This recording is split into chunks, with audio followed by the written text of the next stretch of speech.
মুসলমান মুমিনেরা শোনো, এক নম্বরে দুই নম্বরে এক নম্বর বলে বিক্রি করা যাবে না, 3 নম্বরে 2 নম্বর বলা যাবে না, খারাপটা দিয়া ভালো বলা যাবে না।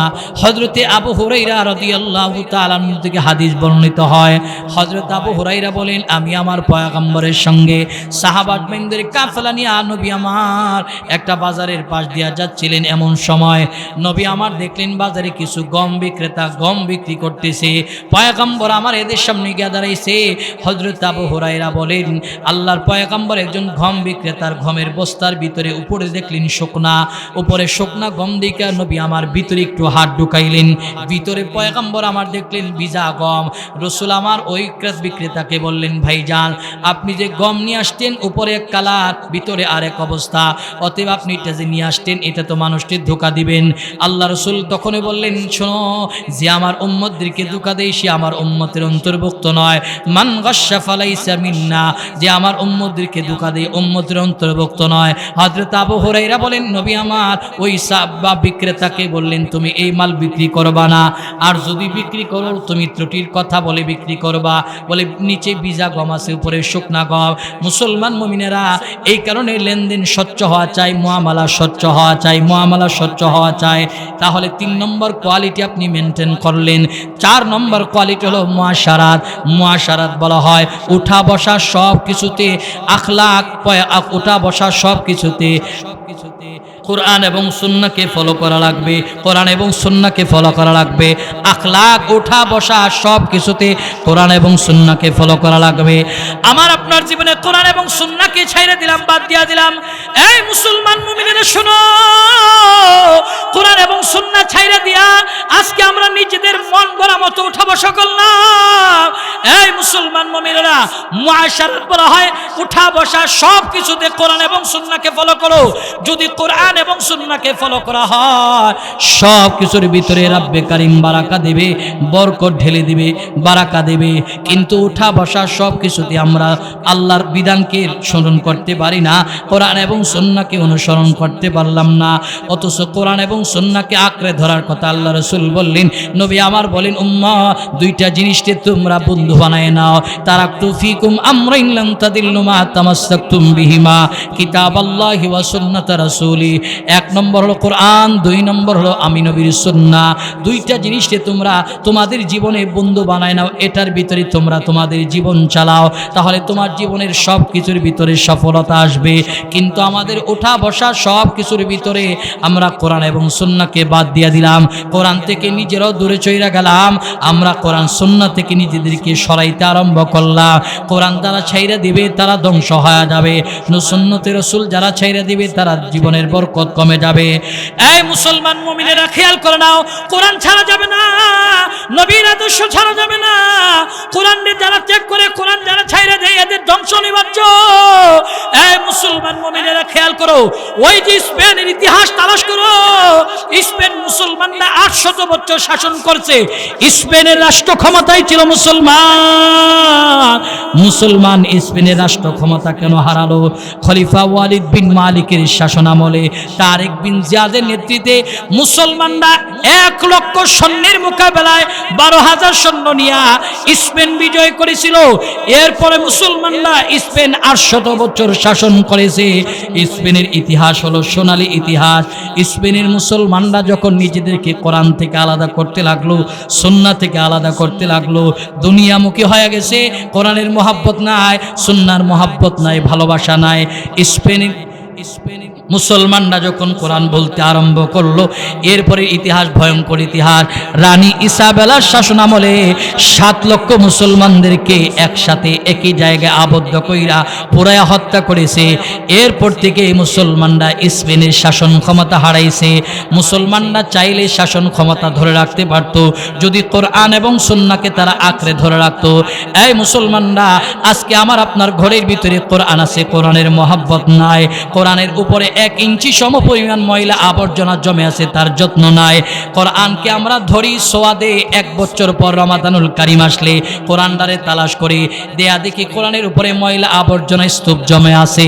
কিন্তু আমার ঘরে শয়তানের বাক্সর খুব যত্ন আছে। প্রতিদিন দৈনন্দিন 5 বার 6 বার 7 বার 10 বার পর্যন্ত এটার যত্ন করি, কিন্তু আল্লাহর কালামের যত্ন নাই, আল্লাহর কালামের তিলাওয়াত নাই।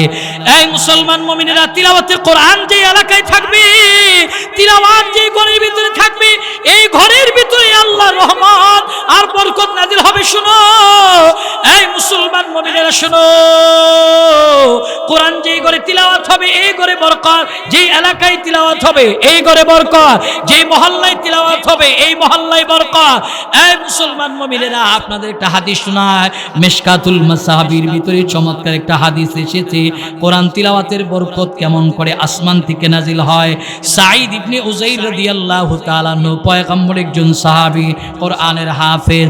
সাঈদ ইবনে উযাইর ফজরের সালাত পড়া একদিন বারান্দায় দাঁড়ায়া দাঁড়ায়া, উঠানের মধ্যে দাঁড়ায়া তিলাওয়াত করতেছিল। এমন সময় সাঈদ ইবনে উযাইর তিলাওয়াত করতেছে, হঠাৎ করে সাঈদ ইবনে উযাইর তাকায় দেখলো তার একটা যুদ্ধের ঘোড়া আছে, তিলাওয়াত করতেছে, যুদ্ধের ঘোড়াটার দিকে লাফাইতেছে।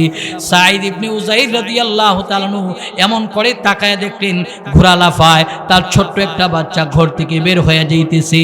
সাঈদ ইবনে উযাইর চিন্তা করলেন যদি ঘোড়াটা সইটা বাচ্চারে আক্রমণ করে, তিনি তিলাওয়াত বন্ধ কইরা তার বাচ্চাটারে ঘরের ভিতরে দিয়ে আসলেন।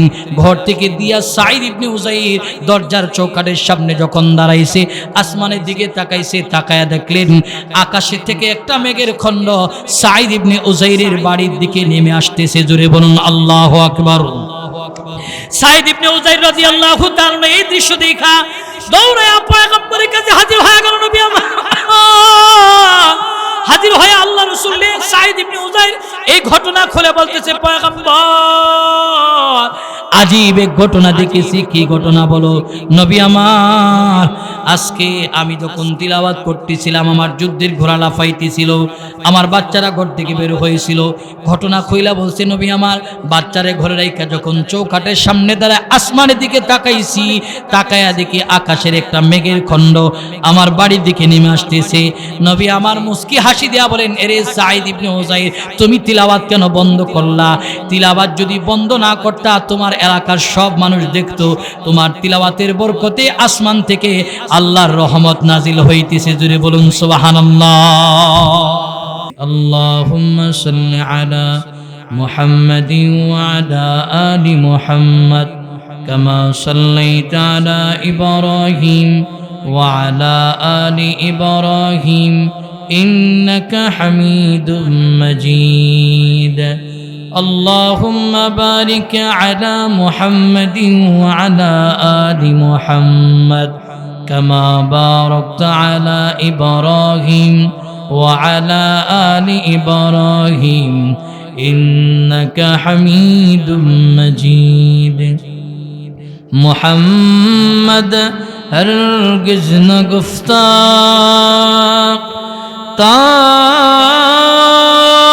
نگفتا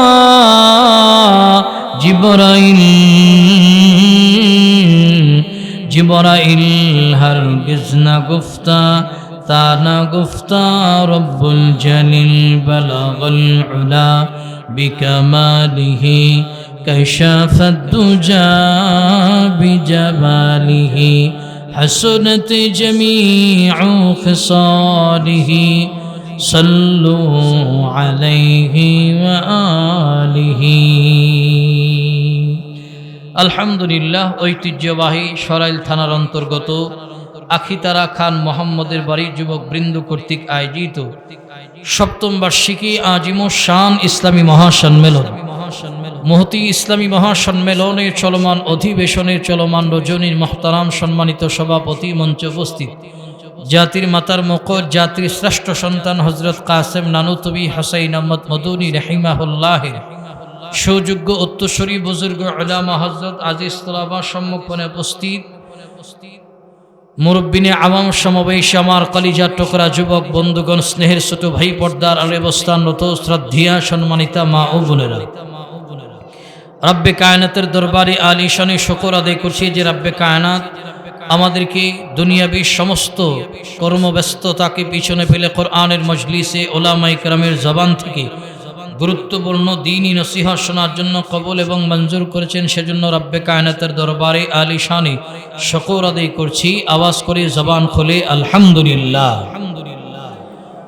সর্বোপরি শুকর যাদের অক্লান্ত পরিশ্রম আর মেহনতের বদলতে আজকের এই আজিমুশ-শান ইসলামী মহাসম্মেলন, বিশেষ করে এই বাড়ির যুবক বৃন্দ, আইম্মে মাসাজিদ, ওলামায়ে কেরাম, চাকরিজীবী, দিন মজদুর, রাজনীতিবিদ, প্রবাসী ভাই, সর্বশ্রেণীর মানুষ যারা মহতি আয়োজনের জন্য নিজেদের সবটুকু দিয়ে চেষ্টা এবং সহযোগিতা করেছেন, রব্বে কায়নাত সকলের মেহনতকে কবুল এবং মঞ্জুর করে ইহকালীন জীবন শান্তি, পরকালীন জীবন মুক্তির ফয়সালা করে দেখ। সকলে বলুন আমিন। লক্ষ কোটি দুরুদ ও সালাম বিশ্ব মানবতার কান্ধারী, বিশ্ব মানবতার উদ্দিন দিশারি হযরত মুহাম্মদ মুস্তাফা, সকলে বলুন সাল্লাল্লাহু আলাইহি ওয়াসাল্লামের উপর। সম্মানিত সুধী, আমি আপনাদের খেদমতে মহাপবিত্র বাণী কোরআনুল কারীম থেকে সূরাতুল বাকারার 208 নম্বর আয়াতে কারীম তিলাওয়াত করেছি। নবী আলাইহিস সালাতু ওয়াস সালামের অসংখ্য অগণিত হাদিসের ভান্ডার থেকে একটু করে হাদিস তিলাওয়াত করেছি। আয়াত এবং হাদিসকে সামনে রেখে কর্তৃপক্ষ থেকে যতটুকু সময় আমার জন্য নির্ধারিত রয়েছে, এর ভিতরে আমাদের জীবনের পাথেয় সন্ধানের উদ্দেশ্যে গুরুত্বপূর্ণ আলোচনা হবে। আল্লাহ পাক প্রতিটি কথার উপরে আমাদের সকলকে আমল করার তৌফিক দান করুক। সকলে বলুন আমিন। আল্লাহ পাক রব্বুল আলামিন আমার তেলাওয়াতকৃত আয়াতের ভিতরে বলেন, ইয়া আইয়ুহাল্লাযীনা আমানু দুখুলু ফিস-সিলমি কাফা। আল্লাহ তাআলা রব্বুল আলামিন ঈমানদারকে বলতেছে, ঈমান আনয়ন করার পর তোমরা ইসলামের ভিতরে পরিপূর্ণভাবে প্রবেশ করো। ইসলামের ভিতরে পরিপূর্ণ প্রবেশ করো, তার মানে ঈমান এক জিনিস, ইসলাম আরেক জিনিস। সম্মানিত সুধী, কথাটা ভালো করে বুঝবেন। ঈমান এক জিনিস, ইসলাম আরেক জিনিস। ঈমান বলা হয় যে কালিমা পড়লাম, লা ইলাহা ইল্লাল্লাহু মুহাম্মাদুর রাসূলুল্লাহ সাল্লাল্লাহু আলাইহি ওয়াসাল্লাম, তো আমি ঈমানদার হয়ে গেলাম। ঈমান আনয়ন করার পর আল্লাহ পাক রব্বুল আলামিন ঈমানদারকে বলতেছে যে তোমরা ইসলামে পরিপূর্ণ প্রবেশ করো। ঈমান এক জিনিস, সেটা হলো কালিমা পড়লাম তো ঈমানদার হয়ে গেলাম। ইসলাম আরেক জিনিস। সম্মানিত সুধী, ইসলাম কাকে বলা হয়? ইসলাম বলা হয় আমার সব কিছুকে ইসলামিক শরিয়া মেনে তার মধ্যে সিলিন্ডার করে মেনে নিয়ে জীবন ব্যবস্থাকে পরিচালনা করার নামে হলো ইসলাম। জুড়ে বলুন সুবহানাল্লাহ। সম্মানিত সুধী, আমি আপনি ইসলামের ভিতরে আছি কিনা, 5টা কোয়ালিটি মেনটেন করতেছি কিনা, যারা এই 5 কোয়ালিটি মেনটেন করে চলে তারা ইসলামের ভিতরে আছে। যারা এই 5 কোয়ালিটি মেনটেন করে না তারা ইসলামের ভিতরে নাই। 1 নম্বর হলো আকায়েদ। ঈমান আনয়ন করার পর ইসলামের ভিতরে আমি আছি কিনা, 1 নম্বর কোয়ালিটি হলো আকায়েদ। আমার আকীদা বিশ্বাস সাফ আছে কিনা দেখতে হবে। আপনি ঈমান আনছেন, ঈমান আনার পরেও মাজারে দৌড়ান, আপনার আকীদার মধ্যে গলত রয়েছে। ঈমান আনছেন ঠিক, ঈমান আনার পর সুদ খান, ঘুষ খান, দুর্নীতি করেন, ব্যভিচারী করেন, এই যে কাজগুলি করতেছেন আপনি ইসলামের ভিতরে আছেন কিনা। সম্মানিত শুধু 1 নম্বর লাগবে আকীদা বিশ্বাস সাফ। আকীদা বিশ্বাস সাফ মানে এক আল্লাহর উপর ঈমান আনলাম, অন্য কাহারও উপরে ইলাহ মানা যাবে না, অন্য কাহারও কদমে এই মাথাকে নত করা যাবে না। আকীদা বিশ্বাস সাফ লাগবে। কিন্তু আমরা ঈমান আনার পর আকায়েদের উপরে যে বিশ্বাস স্থাপন, এটা আমাদের নাই। আমরা এক আল্লাহর পরে ঈমান আনয়ন করার পর ইসলামের সর্বপ্রথম যে জিনিসটা দেখার দরকার ছিল, আমি ইসলামের ভিতরে আছি কিনা। আকায়েদ, আমার আকীদার মধ্যে গলত মলত রয়েছে। আজকে আমি সন্তান হই না, মাজারে দৌড়াই, সন্তান হই না, পীরের কাছে যাই, সন্তান হই না, অমুক দরগা তুমুক দরগা, অমুক বাবা, আরে বাবা, ওরে বাবা, যত বাবা আছে তার দরবারে আমরা দৌড়াই। তার মানে আপনার আকীদার মধ্যে গলত রয়েছে। জোরে বলুন ঠিক কিনা। সাহাবাদের আকীদা, ঈমান আনার পর তাদের আকীদা বিশ্বাস কেমন ছিল?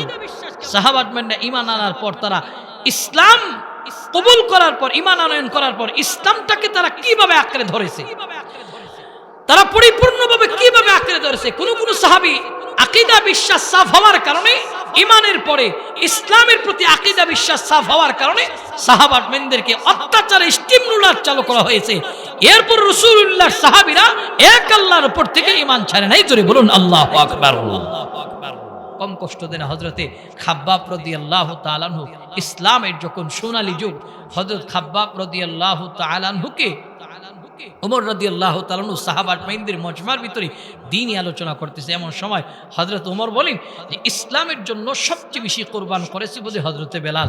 এই মজলিস থেকে একজন কয়, ওমর আপনি বেলালের নাম উচ্চারণ করলেন, এর চেয়ে বেশি মারাত্মক কষ্ট স্বীকার করেছে হযরতে খাব্বাব রাদিয়াল্লাহু তাআলা আনহু। জোরে বলুন সুবহানাল্লাহ।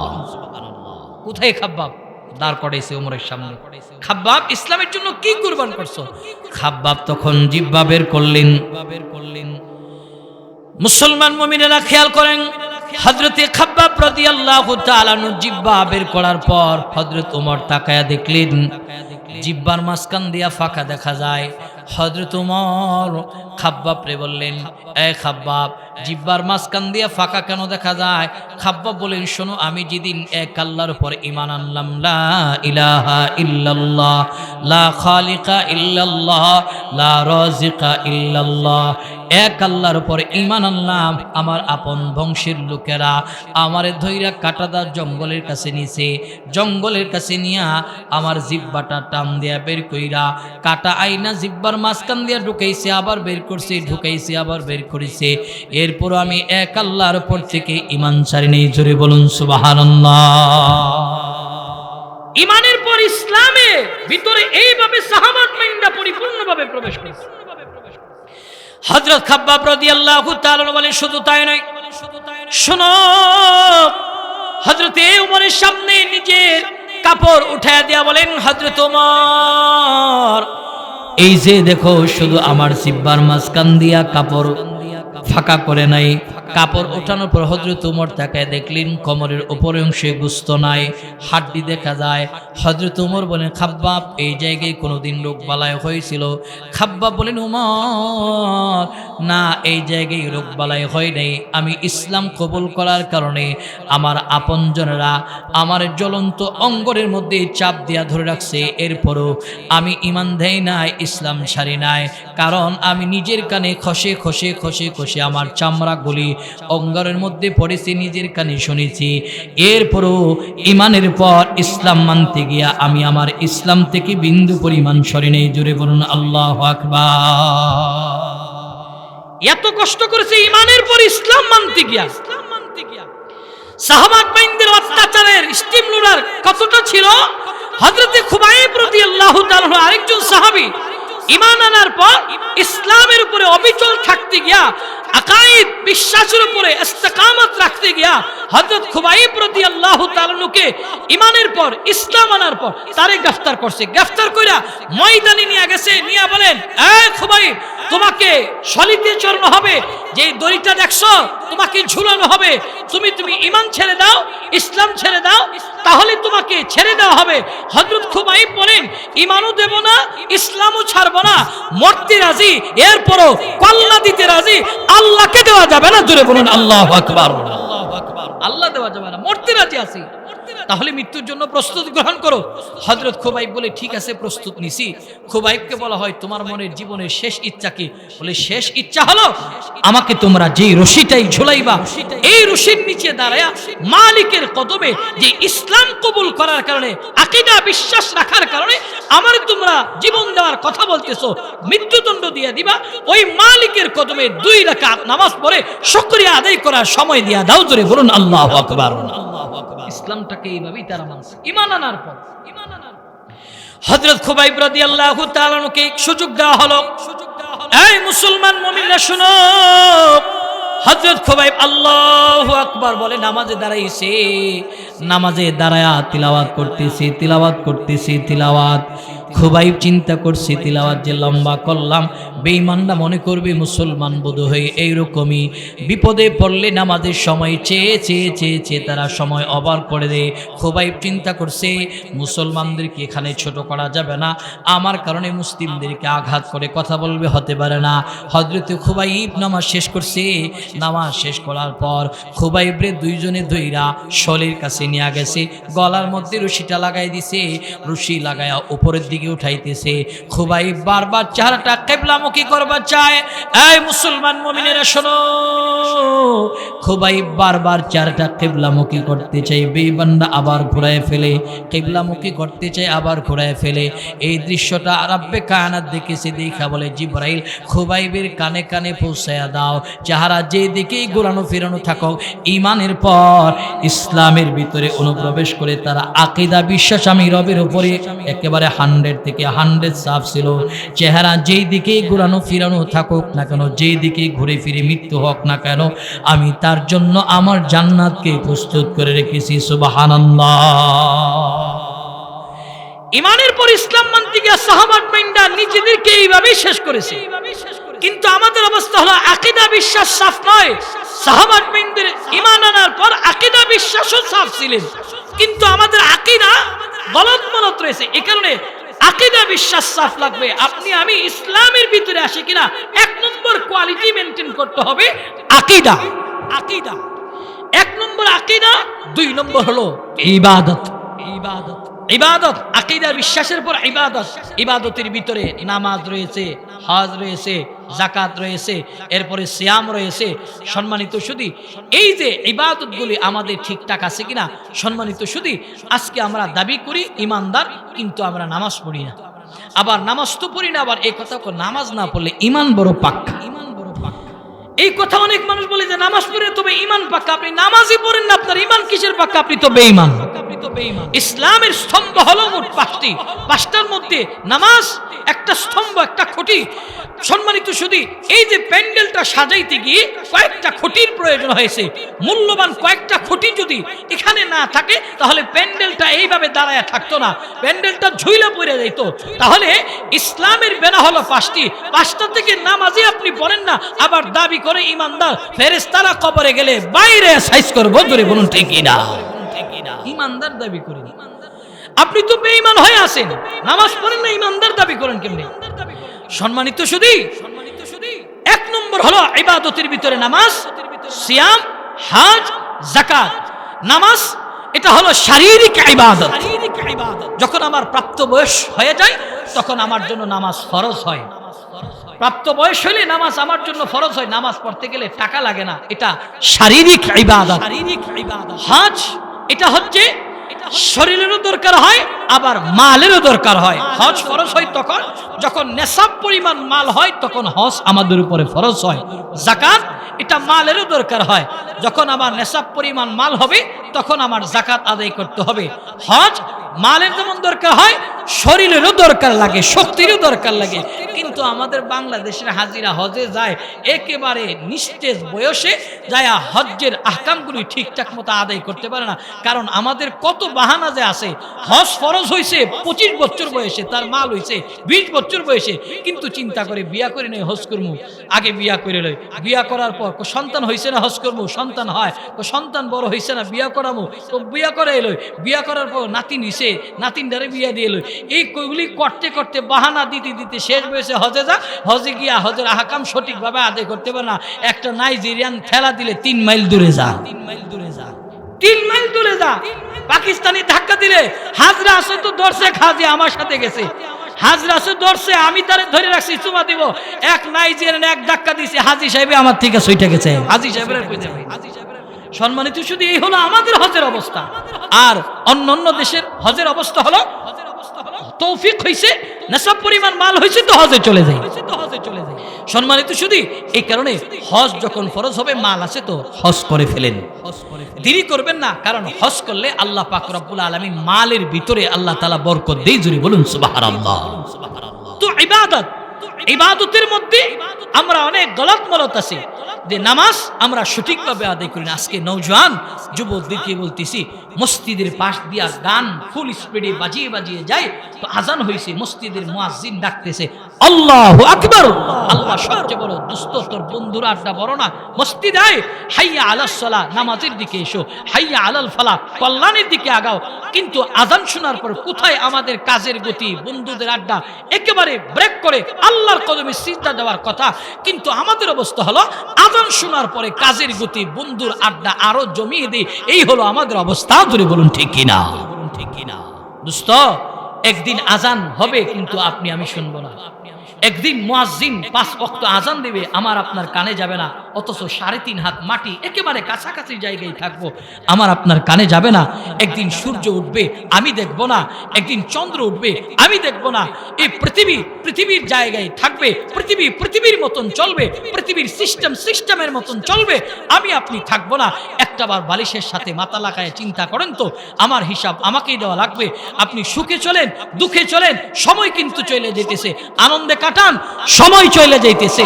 আপনি ইবাদতে কাটান, সময় চলে যাইতেছে। আমরা কিন্তু সবাই কবরের দিকে আগাইতেছি। আল্লাহর সামনে দাঁড়ায় কি জবাব দেব? কবরে যা আল্লাহর সামনে ময়দানে মাহশারে দাঁড়ায় কি জবাব দেব? আল্লাহ রাসূল বলেন, কিয়ামতের ময়দানে মাহশারে সর্বপ্রথম আল্লাহর সামনে দাঁড়ায় আউয়ালু মা ইউহাসাবু বিহিল আবদু ইয়াউমাল কিয়ামাতিস সালাহ, নামাজের হিসাব দেওয়া লাগবে। সেদিন দোস্ত চিন্তা করেন, যদি নামাজ না পড়ে আল্লাহর সামনে যান, সেদিন জীবনের হিসাব মিলাইতে পারবেন না। আফসোস আর পরিতাপের বিষয়, আজান হওয়ার পরও আজকে আমরা বা জামাত নামাজ আদায় করতে পারি না। এর চেয়ে বদনসিব বলা আর হতে পারে না। খেয়াল করেন, একদিন আজান হবে, মসজিদের মিনারে আজান হবে, সেদিন আমার কানে আজান যাবে না। এই মুসলমান মুমিনেরা শোনো, মুয়াজ্জিন কত সুন্দর করে ডাকতেছে, আল্লাহু আকবার, আল্লাহু আকবার। আল্লাহ সবচেয়ে বড়, দুনিয়ার কাজ বড় নয়। এই সিএনজি চালক ভাই সিএনজি চালানো বড় নয়, রিক্সা চালক ভাই রিক্সা চালানো বড় নয়, ভ্যান চালক ভাই ভ্যান চালানো বড় নয়, অটো চালক ভাই অটো চালানো বড় নয়, কোনো কাজ বড় নয়। কৃষক বাবা কৃষি কাজ বড় নয়, আল্লাহর কদমে সিজদা দেওয়া বড়। হাইয়া আলাস সালাহ, নামাজের দিকে এসো। হাইয়া আলাল ফালাহ, কল্যাণের দিকে আগাও। এত সুন্দর করে করে করে করে মুয়াজ্জিন আমাকে আপনাকে ডাকতেছে, এরপরও মসজিদে যায় না, আল্লাহর কদমে সিজদা দিতে চায় না। আপনি আমি ইসলামের ভিতরে আছি কিনা? দ্বিতীয় কোয়ালিটি হলো ইবাদত। নামাজ ইবাদতের অন্তর্ভুক্ত, কিন্তু আমরা নামাজ পড়ি না। নামাজ পড়লে আল্লাহ পাক রব্বুল আলামিন সব কিছুর ভিতরে বারাকা ঢেলে দিবে, সব কিছুর ভিতরে বরকত ঢেলে দিবে। ব্যবসায়ী ভাই ব্যবসা করতেছেন, নামাজ পড়া ব্যবসা করেন, আল্লাহ বরকত দিবে। চাকরিজীবী ভাই চাকরি করতেছেন, আপনি চাকরিও করেন, সালাত আদায় করেন, চাকরিতে বরকত দিবে। এই কৃষক বাবা কৃষি জমিতে চাষাবাদ করতেছেন, আজান হয়েছে, ওখানে পারলে নামাজে দাঁড়ায় দেন, আল্লাহ কৃষি জমিতে বারাকা বাড়ায়া দিবে। এক কথায়, যে ঘরের ভিতরে নামাজওয়ালা থাকবে, এই ঘরের ভিতরে আল্লাহ বরকত বাড়ায়া দিবে। যে বাড়ির ভিতরে নামাজওয়ালা থাকবে, এই বাড়ির ভিতরে আল্লাহ তাআলা বারাকা বাড়ায়া দিবে। এই মুসলমান মুমিনেরা শোনো, নামাজ পড়নেওয়ালাকে আল্লাহ তাআলা চতুর্দিকে বরকত দিয়া ভরপুর করে দেয়। মুসলমান খেয়াল করে না, খাজা মিশকি রহমাতুল্লাহি আলাইহি হিন্দুস্তানের এক বুজুর্গ, তিনি চমৎকার একটা ঘটনা বলেন। খাজা মিশকি রহমাতুল্লাহ আলাইহি বলে, হিন্দুস্তানের যুবক অনেক টাকা জানিয়া আল্লাহর ঘর মসজিদের দিকে রওনা হয়ে গেল। তার বিবি আয়েশা বলতেছে, স্বামী আপনি যে সালাত পড়তে আদা চলে যাইতেছেন, আমাদের ঘরের ভিতরে খাবারের ব্যবস্থা নাই, খাবারের ব্যবস্থা করে যান না। বলে, খাবারের ব্যবস্থা করা যাবে না, শোনো না, মসজিদ থেকে মুয়াজ্জিন আমারে ডাকতেছে, আল্লাহু আকবার, আল্লাহু আকবার। আল্লাহ সবচেয়ে বড়, আমার খাবারের সন্ধান করা বড় নয়। কারণ আল্লাহ তাআলা বলেন, ওয়ামা মিন দাব্বাতিন ফিল আরদি ইল্লা আলাল্লাহি রিজকুহা। এই পৃথিবীতে যত বিচরণকারী প্রাণী রয়েছে, যাদের ভিতরে প্রাণ আছে, সকলে রিজিকের দায়িত্ব নিয়েছে কেবলমাত্র শুধুমাত্র আল্লাহ। অতএব রিজিকের টেনশন নাই। স্বামী আমার, মিল গড়ির ভিতরে আমাদের আটার বস্তাটা পরে এসে নিয়ে আসবেন। বলে, না তাও পারবো না, কারণ আমার মালিকের কদমে আগে আমাকে সিজদা দেওয়া লাগবে। একটা জিম্মাদারি ফালায়া তিনি সামনে বাড়লেন। এমন সময় আরেকজন এসে বলতেছেন, এই আব্দুল করিম, তোর যে গোয়ালের গরুটা আছে, এটা সুইটা আরেকজনের জমিতে গেল, এটা আনতে জানা হয়, ধৈর্য নিয়ে যাব। বলে, না যাব না, আমি আমার মালিকের কদমে সিজদা দিতে রওনা করলাম। 2 নম্বর কাজ সামনে আসতে আরেকটু সামনে বাড়ছে। এমন সময় পাশের জমিওয়ালা আয়েশা বলতেছে, আব্দুল করিম, তুই যে নামাজে যাইতেছস, আজকে পানি সেচ দেওয়ালা মেশিনটা চালু হয়েছে, অতএব তুই তোর জমিতে পানি নিয়ে আনে, আমি আমার জমিতে পানি নেব। বলে, না পারবো না, আমি আমার মালিকের কদমে সিজদা দিতে গেলাম। 3টা দায়িত্ব ফালায়া যখন মালিকের কদমে সিজদা দেওয়ার জন্য রওনা হলো। এই মুসলমান মুমিনেরা শোনো, যুবক মুরব্বী পর্দার অন্তরালের মা, সালাতের কারণে আল্লাহ তাআলা মুসলমান মুমিনেরা, ওয়াক্ত মতো তাকবীরুল্লাহ সঙ্গে কেন জওয়ান আল্লাহু আকবার বলে নামাজে দাঁড়ায় গেছে। নামাজ শেষ কইরা আল্লাহ তাআলার কাছে দোয়া করতেছে, ও জাহানের মালিক আল্লাহ, তিনটা দায়িত্ব পিছনে ফেলায় আমি আসছি তোমার কদমে সিজদা দিতে। আল্লাহ, তিনটা জিম্মাদারিকে সঠিকভাবে ইহসানের সাথে তুমি আমাকে আদায় করার তৌফিক দাও। এই যে দোয়া করতেছে আল্লাহ তাআলা রব্বুল আলামিন তার দোয়াকে কবুল করলেন। বাড়িতে নামাজ পড়ে গেছে, গিয়া দেখে বিবি সুন্দর করে রান্না বান্না করতেছে, রুটি বানাইতেছে। বিবিরে জিজ্ঞেস করলো, বিবিরে কেমনে তুমি আটা পাইলা, রুটি কেমনে বানাইতেছো, আটা কোত্থেকে আনলা, খাবারের ব্যবস্থা যে করতেছো আটা রুটি কই পাইলা? বলে, স্বামী আমার রুটির ব্যবস্থা হয়েছে আমাদের পাশের বাড়ি একজন ভাইজান, তিনি মিল করে গেছে, যাওয়ার পর দেখলেন আমাদের গমটা আটা হয়া বস্তাবন্দি হয়ে আছে। মিলঘরের মালিক বলেছে এই বস্তাটা সঠিক জায়গায় যেন পৌঁছে দিয়ে আমানত হিসাবে তিনি তার দায়িত্ব মতে আমাদের ঘরে এই বস্তাটা পৌঁছে দিছে। এরপরে ওই আল্লাহর বান্দা সামনে বাড়ছে, সামনে বাইরা গোয়াল ঘরে যায়, দেখে তার গরুটা গোয়ালের ভিতরে আছে। দরমাইরা বুঝতে বাকি না, সালাতের কারণে আরাব্বে কারিম তার এই গলির ভিতরে বরকত ঢাইলা দিছে। তিনি দরমাইরা জমিতে গেছে, জমিতে গিয়া দেখেন যে তার পাশের জমিতে শেষ চালু করেছিলেন পানি দেওয়ার জন্য, এই পানি ওই জমিটা ভরপুর হইয়া, তার জমিটাও ভরপুর হইয়া পাশের সব জমি ভরপুর হয়ে আছে। তিনি আর বুঝতে বাকি নাই, যখন তিনি দুপুরবেলা খাবার দাবার খাইয়া ঘুমাইতে গেছে, ইলহাম হয়ে গেছে, তুমি আমার ডাকে সাড়া দিয়েছো, আমি আল্লাহ তোমার এই কাজগুলিকে আমার আসমানের ফেরেশতা দ্বারা বরকত করে দিয়েছি। জুরি বলুন সুবহানাল্লাহ।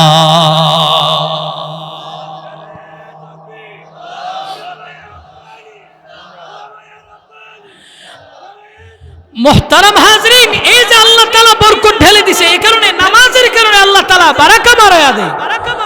এই কারণে ব্যবসায়ী ভাই ব্যবসা করবেন, মসজিদ থেকে আযান হয়েছে আল্লাহু আকবার, আল্লাহ সবচেয়ে বড়, ব্যবসা বড় নয়, কিন্তু আমাদের আল্লাহ তাআলা ওই নামাজের সময় কাস্টমার দোকানে পাঠিয়ে পরীক্ষা করে। এই মুসলমান মুমিনেরা খেয়াল করেন, আল্লাহ তাআলা নামাজের সময় কিছু কাস্টমার পাঠায় আমাদেরকে পরীক্ষা করে। ওই যে হাসান বসরি রহমাতুল্লাহ আলাইহির জামানায় একজন সাচ্চা ব্যবসায়ীর খবর নাও। হাসান বসরি রহমাতুল্লাহ আলাইহির জামানায় একজন ব্যবসায়ী ব্যবসা করে, ব্যবসার মধ্যে কোনো বরকত নাই, টেনশন করে, ব্যবসার বরকত নাই।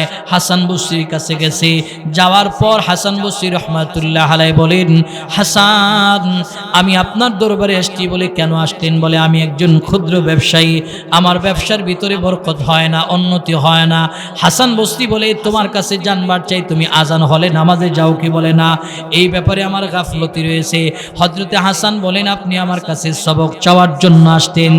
এক নম্বর সবক আপনারে করতেছি, যখন আজান হবে মসজিদের মুয়াজ্জিন ডাক দিবে তো ব্যবসা বন্ধ করে নামাজে যেতে হবে। যদি করতে পারেন আল্লাহ তাআলা আপনার ব্যবসার মধ্যে বরকত দিবে। মুসলমান মুমিনেরা খেয়াল করে নেন, ওই ব্যবসায়ী পরের দিন সকালবেলা দোকান খুললো, দুপুর পর্যন্ত দোকানদারি করলো, কোনো কাস্টমার নাই। এই মুসলমান মুমিনেরা শোনো, যেই মাত্র জোহরের আজান হয়ে গেল, এমন সময় কাস্টমার কয়েকজন ক্রেতা মাল সামানা ক্রয় করার জন্য হাজির। ব্যবসায়ী চিন্তা করতেছে এখন ব্যবসা করা যাবে না, কারণ হাসান বসরি রহমাতুল্লাহ আলাইহির কাছে আমি ওয়াদাবদ্ধ হয়েছি, আজান হলে নামাজে যাব। তিনি তার ক্রেতাদেরকে বলতেছেন, ভাইজান আজান হয়ে গেছে, ব্যবসা করব না।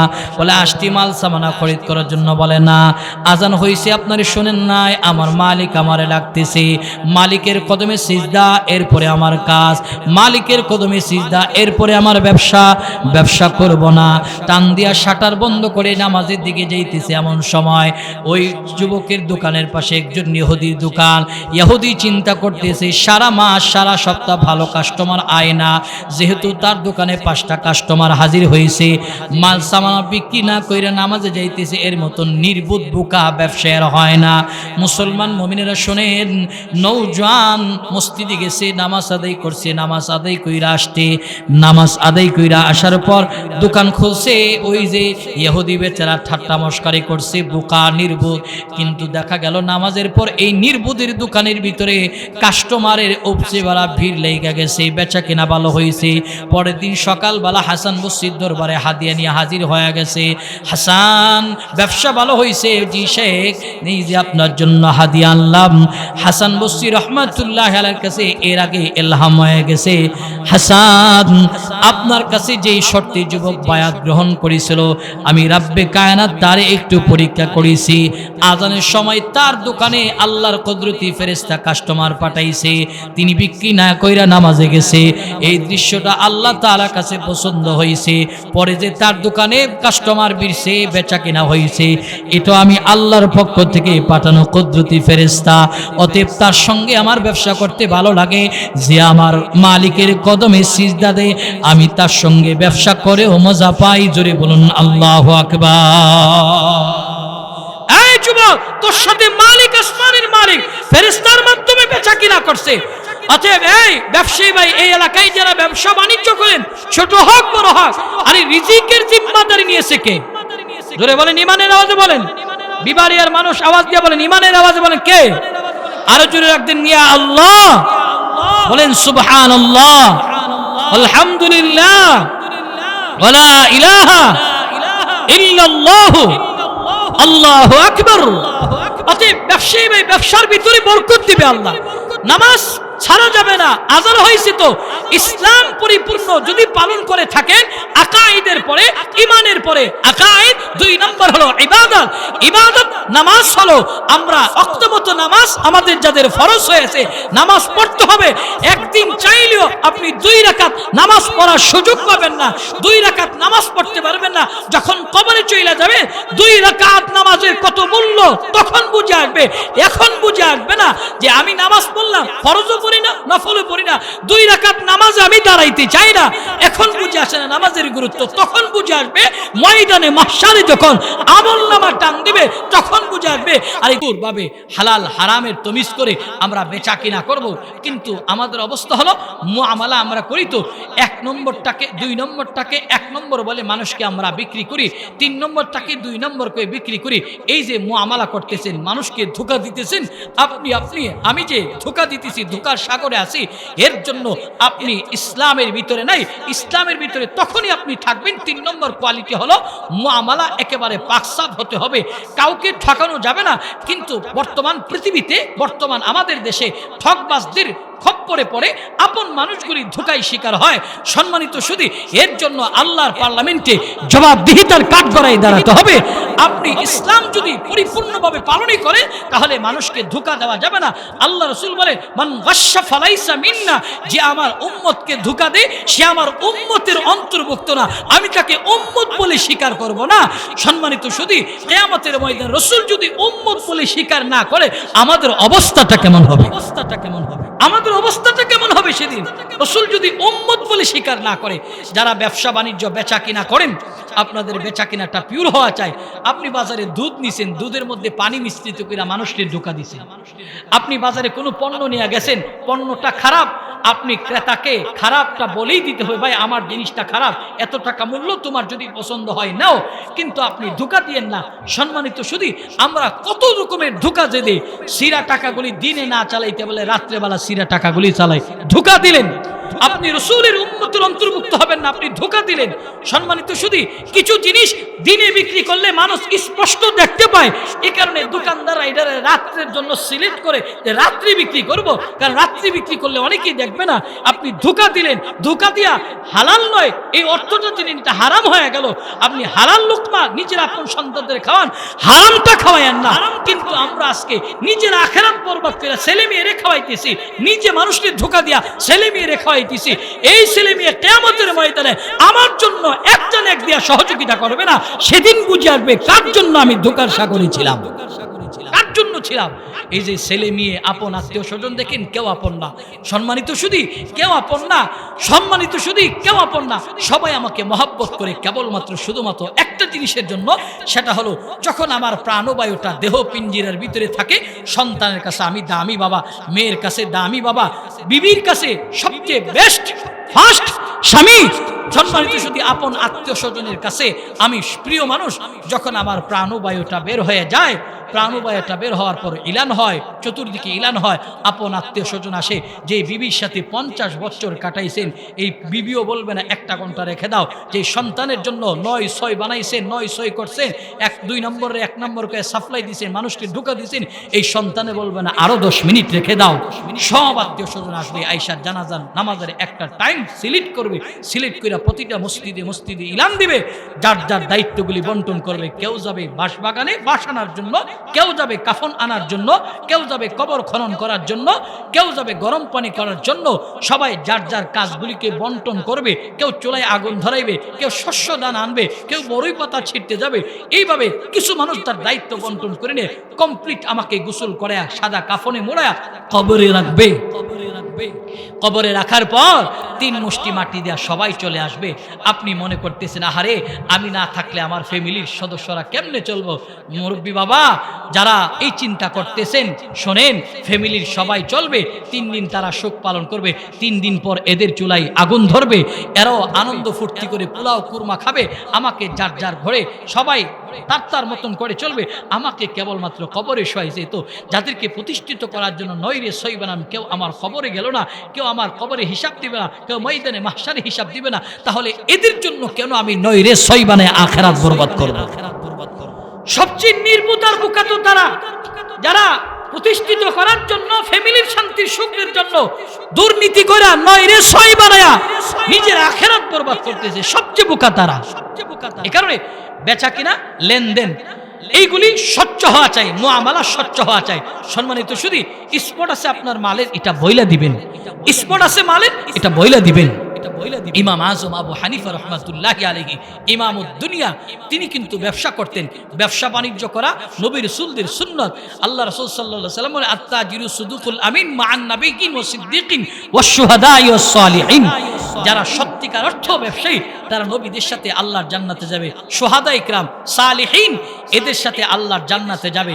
সম্মানিত শুধু অনেক ক্ষেত্রে দেখা যায় আলেম ওলামা মসজিদের ইমাম খতিব যদি সামান্য একটু ব্যবসার সাথে জড়ো হয়, তখন সাধারণ সমাজের কিছু মানুষ আছে এই ইমামের পিছনে নামাজ পড়া যাবে না। কি হয়েছে? ইমাম ব্যবসা করে। ব্যবসা করে কি জায়েজ না নাজায়েজ? জায়েজ। তো ইমাম ব্যবসা করবে, ইমাম স্বাবলম্বী হবে। অনেকেই চায় না। ইমাম মুয়াজ্জিনদের দোষের অভাব নয়। ইমাম সাহেব স্পিডে হাঁটলে দোষ, আস্তে হাঁটলেও দোষ। ইমাম সাহেব স্পিডে হাঁটলে কিছু মানুষ চায়ের দোকানে বসে সমালোচনা করে, না জানি ইমামের কই বাড়িতে দাওয়াত আছে। আবার ইমাম আস্তে হাঁটলে না জানি ইমাম সাহেব কই বাড়িতে ভাত খাইছে। এই হলো বর্তমান ইমাম মুয়াজ্জিনদেরকে নিয়ে কিছু মানুষের সমালোচনা। আফসোস আর পরিতাপের বিষয়। ব্যবসা করা সুন্নাত। একজন ইমামকে আপনারা উৎসাহ করেন, হুজুর খেদমত করেন, ভালো কথা, ছোটখাটো একটা ব্যবসা করতে পারেন কিনা দেখেন। মুয়াজ্জিনকে আপনারা উৎসাহিত করবেন, হুজুর মুয়াজ্জিনই করেন, ভালো কথা, ছোটখাটো একটা ব্যবসা করতে পারেন কিনা দেখেন। এটা উৎসাহিত করবেন, কারণ ব্যবসা করা নবী রাসূলদের সুন্নাত। ব্যবসা করে সাহাবা ইকরাম। এই ইমাম আবু হানিফা ইমামুদ দুনিয়া, তিনি যদি নিজের মাথায় করে কাপড়ের গায়ে আনতে পারে, তাহলে আমরা কেন পারবো না?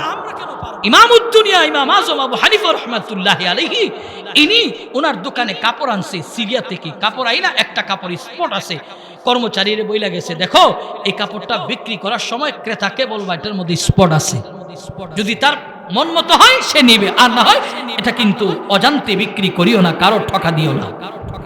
সম্মানিত শুধু ইমাম আজম আবু হানিফা কয়েকদিন দোকানে আসতে পারে নাই। কিছুদিন পর দোকানে আসতে আয়সা দেখে ওই কাস্টমার ওই কাপড়টা সেল করে দিছে। ইমাম আজম আবু হানিফা রহমাতুল্লাহি আলাইহি বলে, কাপড়টা কই সেল করছো? হুজুর উমুক এলাকার একজন ব্যক্তি আসছিল উমুক নামে, তার কাছে এই কাপড়টা বিক্রি করছে। ইমাম আজম বলে, কাপড়ের যে স্পট ছিল এটা বইলা দিছ? না, এটা তো বলে নাই। ইমাম আজম আবু হানিফা রহমাতুল্লাহি আলাইহি কেমন স্বচ্ছ ব্যবসায়ী ছিলেন। বর্তমান ব্যবসায়ীরা যদি হইতো স্পট কাপড় কাস্টমারের কাছে সেল করছে কর্মী, তারে বাহাবা দিল, কইল মারতি ভান্ডার থেকে বেটা মিষ্টি আইন রাখা, তোরে 100 টাকা দিলাম, এই কথা বলল। কিন্তু ইমাম আজম আবু হানিফা রাহমাতুল্লাহ কেমন স্বচ্ছ ব্যবসায়ী, বলছে সর্বনাশ, তুমি তো আমার আখিরাতকে বরবাদ করে দিলা। জোরে বলুন আল্লাহু আকবার। তুমি তো আমার আখিরাত বরবাদ করে দিলা।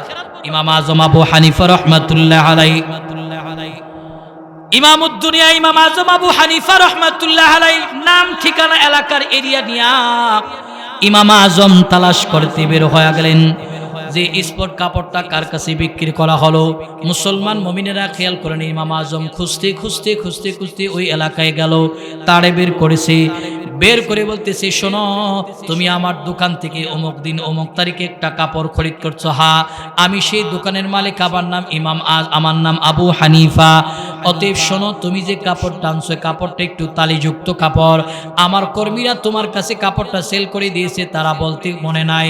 অতএব ভাই রে, আমি আসছি, আমি আমার আখিরাতের চিন্তায়, তুমি আমার এই কাপড়টা দিয়া দাও, তোমার টাকা ফিরে আনাও। ইমাম আজম আবু হানিফা রহমাতুল্লাহ আলাইহি এই কথা বলার পর ওই কাপড় ক্রেতা যিনি ক্রয় করেছে তিনি বলতেছেন, আপনি আপনার আখিরাতের চিন্তা করে এত দূর পর্যন্ত চলে আসলেন, ঠিক আছে, আমিও আপনার কাছে অনুতপ্ত হয়ে গেলাম। আপনার ঘর থেকে যে মাল দিয়া, অর্থ দিয়া, টাকা দিয়া আমি কাপড় খরিদ করেছি, আমার মালের ভিতরেও জাল নোট রয়েছে, আমিও আপনারে ধোঁকা দিলাম। অতএব আপনারা আমি মাফ করে দিলাম, আপনিও আমারে মাফ করে দিন। জোরে বলুন আল্লাহু আকবার। আমি আপনারে ঠকে আসলাম, তবে আপনার চেহারা দিকা আর আশা দিকা মনে হয়েছে এই লোকটারে ঠকানো সম্ভব নয়, আমারও আপনি মাফ করে দেন। ইমাম আজম বলেন যে আমি আমার আখিরাতের চিন্তায় এত দূর আসছি, কিন্তু আমাদের অবস্থা হলো খারাপটা দিতে পারলে কর্মীদেরকে বাহবা দেই না, বাহবা দিয়েন না, বরং আপনার আখিরাত ওখানে বাদ হয়ে গেছে। এই কারণে মুআমালা 3 নম্বর হলো ইসলাম। ঈমান আনার পর ইসলামের ভিতরে আপনি আছেন কিনা, 3 নম্বর কোয়ালিটি হলো মুআমালা। এই মুসলমান মুমিনেরা শোনো, 1 নম্বরে 2 নম্বরে 1 নম্বর বলে বিক্রি করা যাবে না, 3 নম্বরে 2 নম্বর বলা যাবে না, খারাপটা দিয়া ভালো বলা যাবে না। হযরতে আবু হুরায়রা রাদিয়াল্লাহু তাআলা আনহু থেকে হাদিস বর্ণিত হয়, হযরত আবু হুরায়রা বলেন, আমি আমার পয়গম্বরের সঙ্গে সাহাবাদের কাফেলা নিয়ে নবী আমার একটা বাজারের পাশ দিয়া যাচ্ছিলেন। এমন সময় নবী আমার দেখলেন বাজারে কিছু গম বিক্রেতা গম বিক্রি করতেছে। পয়গম্বর আমার এদের সামনে গিয়ে দাঁড়াইছে। হযরত আবু হুরায়রা বলেন, আল্লাহর পয়গম্বর একজন গম বিক্রেতার গমের বস্তার ভিতরে উপরে দেখলেন শুকনা, উপরে শুকনা গম দিকে নবী আমার ভিতরে একটু হাত ঢুকাইলেন, ভিতরে পয়গম্বর আমার দেখলেন ভিজা গম। রাসূল আমার ওই বিক্রেতাকে বললেন, ভাইজান, আপনি যে গম নিয়ে আসতেন উপরে এক কালার ভিতরে আরেক অবস্থা, অতএব আপনি এটা যে নিয়ে আসতেন এটা তো মানুষকে ধোঁকা দিবেন। আল্লাহ রাসূল তখনই বললেন, শোনো, যে আমার উম্মতদেরকে ধোঁকা দেয় সে আমার উম্মতের অন্তর্ভুক্ত নয়। মান গাশশা ফালাইসা মিন্না, যে আমার উম্মতদেরকে ধোঁকা দেয় উম্মতের অন্তর্ভুক্ত নয়। হযরত আবু হুরায়রা বলেন, নবী আমার ওই সাহাবা বিক্রেতাকে বললেন, তুমি এই মাল বিক্রি করবা না, আর যদি বিক্রি করো তুমি ত্রুটির কথা বলে বিক্রি করবা, বলে নিচে ভিজা গম আছে উপরে শুকনা গম। মুসলমান মুমিনেরা, এই কারণে লেনদেন স্বচ্ছ হওয়া চাই, মুআমালা স্বচ্ছ হওয়া চাই, মুআমালা স্বচ্ছ হওয়া চাই। তাহলে 3 নম্বর কোয়ালিটি আপনি মেনটেন করলেন। 4 নম্বর কোয়ালিটি হলো মুআশারাত। মুআশারাত বলা হয় উঠা বসা সব কিছুতে, আখলাক, উঠা বসা সব কিছুতে কোরআন এবং সুন্নাহকে ফলো করা লাগবে, কোরআন এবং সুন্নাহকে ফলো করা লাগবে। আখলাক, উঠা বসা সব কিছুতে কোরআন এবং সুন্নাহকে ফলো করা লাগবে। আমার আপনার জীবনে কোরআন এবং সুন্নাহকে ছাইড়ে দিলাম, বাদ দিয়া দিলাম। এই মুসলমান মুমিনেরা শোনো, কোরআন এবং সুন্নাহ ছাইড়ে দিয়া আজকে আমরা নিজেদের মন গড়া মতো উঠা বসা করলাম। এই মুসলমান মুমিনেরা, মুআশারাত বলা হয় উঠা বসা সব কিছুতে কোরআন এবং সুন্নাহকে ফলো করো। যদি কোরআন এবং সুন্নাহকে ফলো করা হয় সব কিছুর ভিতরে রাব্বে কারীম বারাকা দেবে, বরকত ঢেলে দিবে, বারাকা দেবে। কিন্তু উঠা বসা সব কিছুতে আমরা আল্লাহর বিধানকে স্মরণ করতে পারি না, কোরআন এবং সুন্নাহকে অনুসরণ করতে পারলাম না। অথচ কোরআন এবং সুন্নাহকে আঁকড়ে ধরার কথা আল্লাহ রাসূল বললেন। নবী আমার বলেন, উম্মাহ, 2টা জিনিসকে তোমরা বন্ধু বানায় নাও। তারাকতু ফিকুম আমরাইন লান তাদিল্লু মা তামাসসাকতুম বিহিমা, কিতাবাল্লাহি ওয়া সুন্নাত রাসূলি। 1 নম্বর হলো কোরআন, 2 নম্বর হলো আমি নবীর সুন্নাহ। 2টা জিনিসকে তোমরা তোমাদের জীবনে বন্ধু বানায় নাও, এটার ভিতরে তোমরা তোমাদের জীবন চালাও, তাহলে তোমার জীবনের সব কিছুর ভিতরে সফলতা আসবে। কিন্তু আমাদের ওঠা বসা সব কিছুর ভিতরে আমরা কোরআন এবং সুন্নাহকে বাদ দিয়ে দিলাম, কোরআন থেকে নিজেরাও দূরে চলে গেলাম, আমরা কোরআন সুন্নাহ থেকে নিজেদেরকে সরাইতে আরম্ভ করলা, কোরআন যারা ছাইরা দিবে তারা ধ্বংস হয়ে যাবে, সুন্নতে রাসূল যারা ছাইরা দিবে তারা জীবনের বরকত কমে যাবে। এই মুসলমান মুমিনেরা খেয়াল করে নাও, কোরআন ছাড়া যাবে না, নবীর আদর্শ ছাড়া যাবে না। কোরআনে যারা ত্যাগ করে, কোরআন যারা ছাইরা দেয়, এদের ধ্বংস অনিবার্য। এই মুসলমান মুমিনেরা খেয়াল করো, ওই যে স্পেনের ইতিহাস তালাশ করো, স্পেন মুসলমানরা 800 বছর শাসন করছে, স্পেনের রাষ্ট্র ক্ষমতায় ছিল মুসলমান। স্পেনের রাষ্ট্র ক্ষমতা কেন হারালো? খলিফা ওয়ালিদ বিন মালিকের শাসন আমলে, তারেক বিন জিয়াদের নেতৃত্বে মুসলমানরা 1 লক্ষ সৈন্যের মোকাবেলায় 12,000 সৈন্য নিয়ে স্পেন বিজয় করেছিল। এরপরে মুসলমানরা স্পেন 800 বছর শাসন করেছে। স্পেনের ইতিহাস হলো সোনালী ইতিহাস। স্পেনের মুসলমানরা যখন নিজেদেরকে কোরআন থেকে আলাদা করতে লাগলো, সুন্নাহ থেকে আলাদা করতে লাগলো, দুনিয়ামুখী হয়ে গেছে, কোরআনের মহব্বত নাই, সুন্নাহর মহব্বত নাই, ভালোবাসা নাই।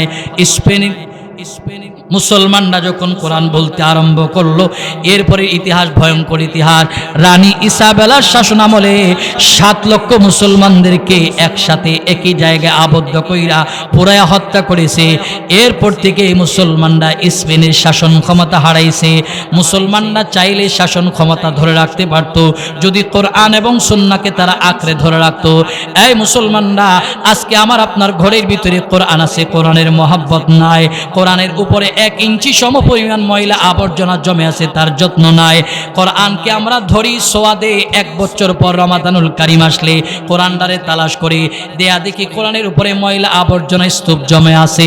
কিন্তু আমার ঘরে শয়তানের বাক্সর খুব যত্ন আছে, প্রতিদিন দৈনন্দিন 5 বার 6 বার 7 বার 10 বার পর্যন্ত এটার যত্ন করি, কিন্তু আল্লাহর কালামের যত্ন নাই, আল্লাহর কালামের তিলাওয়াত নাই। এই মুসলমান মুমিনেরা, তিলাওয়াতের কোরআন যে এলাকায় থাকবে, তিলাওয়াত যে ঘরের ভিতরে থাকবে, এই ঘরের ভিতরে আল্লাহর রহমত আর বরকত নাজিল হবে। শুনো এই মুসলমান মুমিনেরা, শুনো, কোরআন যেই ঘরে তিলাওয়াত হবে এই ঘরে বরকত, যেই এলাকায় তিলাওয়াত হবে এই ঘরে বরকত, যেই মহল্লায় তিলাওয়াত হবে এই মহল্লায় বরকত। এই মুসলমান মুমিনেরা, আপনাদের একটা হাদিস শোনায়, মিশকাতুল মাসাবির ভিতরে চমৎকার একটা হাদিস এসেছে, কোরআন তিলাওয়াতের বরকত কেমন করে আসমান থেকে নাজিল হয়। সাঈদ ইবনে উযাইর রাদিয়াল্লাহু তাআলা আনহু, পয়গম্বর একজন সাহাবী, কোরআনের হাফেজ। সাঈদ ইবনে উযাইর ফজরের সালাত পড়া একদিন বারান্দায় দাঁড়ায়া উঠানের মধ্যে দাঁড়ায়া তিলাওয়াত করতেছিল। এমন সময় সাঈদ ইবনে উযাইর তিলাওয়াত করতেছে, হঠাৎ করে সাঈদ ইবনে উযাইর তাকায় দেখলো তার একটা যুদ্ধের ঘোড়া আছে, তিলাওয়াত করতেছে, যুদ্ধের ঘোড়াটার দিকে তাফায়াত লাগতে লাফাইতেছে। সাঈদ ইবনে উযাইর রাদিয়াল্লাহু তাআলা আনহু এমন করে তাকায় দেখলেন ঘোড়া লাফায়, তার ছোট্ট একটা বাচ্চা ঘর থেকে বের হয়ে যাইতেছে।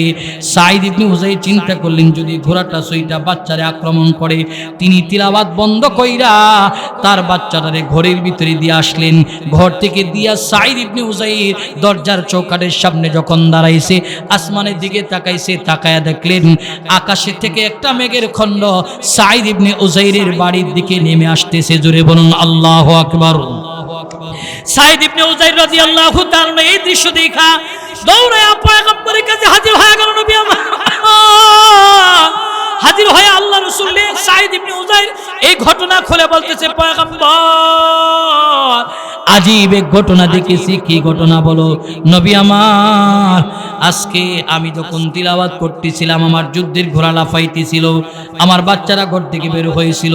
ঘটনা কইলা বলছে, নবী আমার, বাচ্চারে ঘরে রাইখা যখন চৌকাঠের সামনে দাঁড়ায় আসমানের দিকে তাকাইছি, তাকায়া দেখি আকাশের একটা মেঘের খণ্ড আমার বাড়ির দিকে নেমে আসতেছে। নবী আমার মুস্কি হাসি দেয়া বলেন, এরে সাঈদ ইবনে উযাইর, তুমি তিলাওয়াত কেন বন্ধ করলা? তিলাওয়াত যদি বন্ধ না করতা, তোমার এলাকার সব মানুষ দেখতো তোমার তিলাওয়াতের বরকতে আসমান থেকে আল্লাহর রহমত নাজিল হইতেছে। জুড়ে বলুন সুবহানাল্লাহ।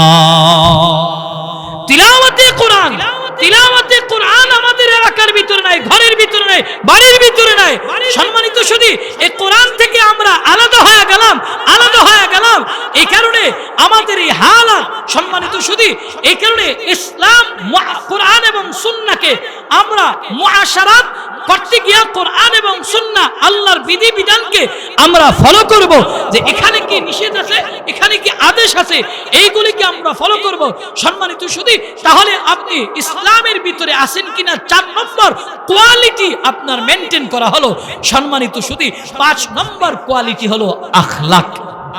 5 নম্বর কোয়ালিটি হলো আখলাক। আমাদের আখলাক যে টাইপের সুন্দর, আমাদের আখলাকে আমার আপন ছেলে আমার শত্রু হয়ে দাঁড়ায়। আমার কারণে আমার চাচা ভাতিজার শত্রু হয়, ভাতিজা চাচার শত্রু হয়, আপন সন্তান সন্তানের বাবার শত্রু হয়, এই আখলাক খারাপ হওয়ার কারণে। অথচ আখলাক হওয়া ছিল উত্তম আখলাক রাসূলুল্লাহর আখলাক। নবী আলাইহিস সালাতু ওয়াস সালামের আখলাক কত সুন্দর ছিলেন। আমার রাসূলের আখলাকের কারণে, রাসূলের এই আখলাকের কারণে আল্লাহ রাসূল এমন একটা জাহালাতে ভরপুর অন্ধকার আচ্ছন্ন সময় আসার পরও নবী তার শ্রেষ্ঠ উত্তম আখলাক দিয়া মানুষগুলির পরিবর্তন করছে, সমাজকেও আল্লাহ রাসূল পরিবর্তন করেছে। জোরে বলুন সুবহানাল্লাহ। রাসূলের কেমন আখলাক ছিল? আল্লাহ রাসূলের একদিন বেদুইন কালিমার দাওয়াত নিয়ে রাসূল বের হইছে। রাসূলের সামনে সিনা বসিনা ঈশা দাঁড়ায়া অকাত্য ভাষায় গালমন্দ করতেছে। আল্লাহ রাসূল বললেন, এই বেদুইন, অনেকক্ষণ যাবত দাঁড়ায়া গালি দিছে, গালি দেওয়া শেষ তো? আল্লাহ রাসূল বললেন, এই তুমি যে এতক্ষণ দাঁড়ায় আমারে গালি দিছো, তোমার জবানে কষ্ট পাইছো কি? বেদুইন আজীব হয়ে বলে, এটা কেমন মানুষ, এতক্ষণ গালি দিলাম আবার আমাকে জিজ্ঞেস করতেছে জবানে কষ্ট পাইছি কিনা? তখন আল্লাহ রাসূল জিজ্ঞেস করলেন, আপনি বলে নবী? বলে হ্যাঁ। বলে আপনি যে নবুয়ত প্রাপ্ত নবী, তার কি প্রমাণ আপনার কাছে আছে? কোনো দলিল আছে? নবী আমার মুস্কি হেসে দিয়া বলেন, কি দলিল লাগবে? বলে এই যে ডানে বামে নজর করছে, সামনে পিছনে নজর করা, পাহাড়ের উপরে বিশাল এক গাছ দেখা বলতেছে, গাছ যদি ভাসমান হয়ে আপনার সামনে এসে স্বীকারোক্তি দেয় নবী এরপর বিশ্বাস করব। রাসূল শাহাদাত আঙ্গুলে ইশারা দিতে, ইশারা দেওয়ার সঙ্গে সঙ্গে পাহাড়ের গাছ ভাসমান হয়ে রাসূলুল্লাহর সামনে এসে কালিমা পড়তে আরম্ভ করলেন। জোরে বলুন সুবহানাল্লাহ। তো আল্লাহ রাসূলের এই মুজিজা দেখার পর বেদুইন বলেন, গাছ বললে চলবে না, গাছটা যে ওখান থেকে শিকড় নিয়ে উঠে আসছে, শিকড়ও কালিমা পড়তে হবে। রাসূল বলতে হয় না, শিকড় থেকে কালিমার আওয়াজ বের হইতেছে। জোরে বলুন আল্লাহু আকবার। বেদুইন আমার রাসূলের এই মুজিজা দেখার পর আজীব হয়ে গেলেন। আল্লাহ রাসূলকে বলতে, ইয়া রাসূলুল্লাহ, এতদিন বুঝিনি আবু জাহেল, আবু লাহাব, উকবা, শাইবা, ওয়ালিদ ইবনে মুগীরা, আস ইবনে ওয়াইল, যারা পুরা মক্কার ইউনিটি নিয়ন্ত্রণ করে, এরা এতদিন বাধা প্রদান করতো আপনার ধারে কাছে যেন না আসি। তবে আজকে আপনার সামনে দাঁড়ায় আপনার স্পষ্ট মুজিজা আর আপনার আখলাক দেখে বুঝতে পেরেছি নিঃসন্দেহে আপনি রাসূল। অতএব এই মুহূর্তে এক্ষণে আমাকে কালিমা পড়ায় মুসলমান বানায় দেন। জোরে বলুন সুবহানাল্লাহ। বলুন তো দেখি, বেঈমানের প্রতিটা গালির কাউন্টারে যদি রাসূল গালি দিতেন তাহলে বেঈমান কি মুসলমান হতো? তাহলে এখানে রাসূল শ্রেষ্ঠ আখলাক ব্যবহার করেছে। আমরা না রাসূলের উম্মত, আমাদেরকে কেউ গালি দিলে বাড়িতে গিয়া ছোট বাইরে কই করিম সবচেয়ে মোটা লাঠি বের করে কি হয়েছে, উত্তরপাড়ার জব্বর গালি দিছে, যতক্ষণ পর্যন্ত ওরা সাইজ না করা যাবে ততক্ষণ পর্যন্ত আর ঘরে ঢোকা লাগবে না। এই হলো বর্তমানে আমাদের অবস্থা। এটা আখলাকে পয়গম্বরীর কোনো আদর্শের ভিতরে পড়ে না। জোরে বলুন ঠিক কিনা? রাসূলের উম্মত দাবি করেন, লজ্জা করে না? এই নিজের রাগ উৎসাহকে কন্ট্রোল না করতে পারলে আপনি আল্লাহ তাআলার কাছে সম্মানিত হতে পারবেন না। আপনি যদি সম্মানিত হতে চান তো নিজের রাগ এবং গুসাকে সবর এবং ধৈর্যের মাধ্যমে কন্ট্রোল করা লাগবে। কারণ সবর এবং ধৈর্যের মূল্য পৃথিবীর কেউ না দিল, দিবে কে? জোরে বলেন দিবে কে? সে ইয়াকিন আর বিশ্বাস থাকতে হবে। আখলাক সুন্দর হওয়া চাই। 5 নম্বর আখলাক। সম্মানিত শুধু আল্লাহ রাসূলের আখলাক কত সুন্দর ছিল, সাহাবাত মিনদের আখলাক কত সুন্দর ছিল। খেয়াল করেন, খাইবার যুদ্ধ চলতেছে, আল্লাহ রাসূল সাল্লাল্লাহু আলাইহি সাল্লাম সাহাবাত মিনদেরকে নিয়ে বেঈমানদেরকে চতুর্দিকে ঘেরাও করে বাংকার তৈরি করেছে যেন তারা বের হতে না পারে। এমন সময় সাহাবীরা প্রতিটা সেক্টরে দাঁড়ায় আছে। তারা তাকায়া দেখলেন একজন রাখাল তার কিছু বকরি নিয়ে, ওই ইহুদিদের রাখাল বকরি নিয়ে তার কাফেলা থেকে সে এদিকে আসতেছে বকরিদেরকে ঘাস খাওয়ানোর জন্য। সাহাবাত মাইন্ডা এই দৃশ্যটা দেখলে, ওই রাখালও সাহাবাত মাইন্ডে দেখছে, সে তো রাখাল, সে অন্যের অধীনে চাকরি করে, তার উপরে আক্রমণ করা ইসলাম সমর্থন করে না।